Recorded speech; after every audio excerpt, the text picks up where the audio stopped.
Naranasan mo na bang magduda sa Diyos? Tapos sinasabi nila na masama raw magduda sa Panginoon. Pero, legit ba? Hi everyone, my name is Kuya Jazz. 7 years na akong Christian at graduate ako ng Bible School. I have seen how God has moved in my life, but if I'm going to be honest, there's times na I still doubt. May mga panahon na nakahiga lang ako, tapos iniisip ko, totoo nga ba talaga ang Panginoon? At iniisip ko, what if mamatay ako ngayon and there's nothing? Imaginein mo to, paborito mong gawin ng bata ka is pumuntang beach kasama pamilya mo.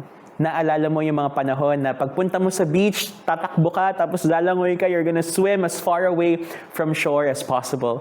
You're confident, you've done this so many times. Tapos ngayon, ikaw yung isang teenager, pumunta ka sa beach, you're so excited, you start running towards the water and you start swimming as far as you can. You've done this before, this is comfortable, this is safe. But something different happened to this day. This day, there's a fog that covered everything. Hindi mo na nakita yung shore, nagpapanik ka na. So what you do is you start swimming as fast as you can, as far as you can. And later on, the fog disappears and you suddenly realize you can't see where the shore is. That's a new problem that you have.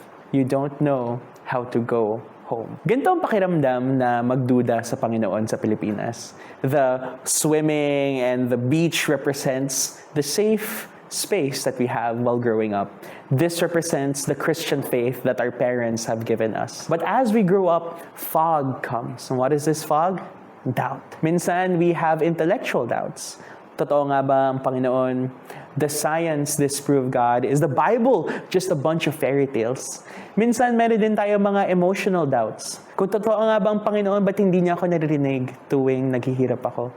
Kung totoo nga ba ang Panginoon, bakit niya hinahayaang magdusa ang pamilya ko? Or minsan, volitional doubt. If the God of the Bible is real, I don't want to believe in Him. You try to express them to people, pero para-parehas lang lagi ang naririnig mo. Basta maniwala ka lang. Hindi, yan yung sabi ng pare, maniwala na lang tayo doon. Being a Filipino with these doubts can be scary, it can be confusing, and it can even cause you to be angry towards so many people. Pero alam mo, what I love about people who doubt is this. You are being a truth seeker. Hindi ka lang basta-basta tumatanggap ng kahit anong sinasabi sa'yo ng pare, ng magulang mo, ng tito, tita, or kahit anuman sabihin ng social media. You want to discover what the truth really is. And that's good. Don't hold beliefs just because someone told it to you. We want to know. Comment down below, what are your doubts? What are the things that you're wrestling with about God? We want to know. It's a safe place down at the comments. Doubting is healthy and normal. It is your opportunity to grow in the truth and to learn more about it. You have to hear me when I say, you are not any less of a Christian or any less of a Filipino just because you have questions or just because you have doubts towards God. And you are definitely not less of a Christian if you use your mind. Remember that doubt is an opportunity to grow. At higit sa lahat, doubt is our opportunity to know God more. You can be sure that God cares for you even in your doubts. The book of Jude even says to have compassion on those who doubt. Jesus modeled this so perfectly. Jesus cared for those who doubt. The disciples followed Jesus. They touched Jesus. They dined with Jesus. They even saw the miracles that Jesus did. But when Jesus was being crucified, they all doubted. They abandoned Jesus. They ran away. They hid. It was so easy for Jesus in the resurrection to just say, bahala kayo, iniwan niyo ako, hindi kayo niniwala na mabuhay ulit ako, bahala na kayo sa buhay niyo. But when Jesus resurrected, He restored His relationship with His disciples. Matthew 28 would even say that when the disciples finally saw the resurrected Jesus, they worshipped Him, but some of them doubted. And yet, these are the people, the doubters and the worshipers that Jesus went towards. And He said, "Go therefore and make disciples of all nations."